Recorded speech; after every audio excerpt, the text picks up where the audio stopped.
You ask Tiger to solve. This deals with linear equations with one unknown. The final result is x equals -2. Let's solve it step by step. Simplify the expression. Simplify the arithmetic. Isolate the x.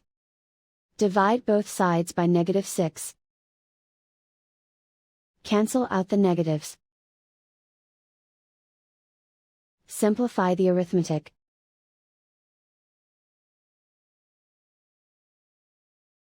Find the greatest common factor of the numerator and denominator. Factor out and cancel the greatest common factor. And so the final result is x equals -2.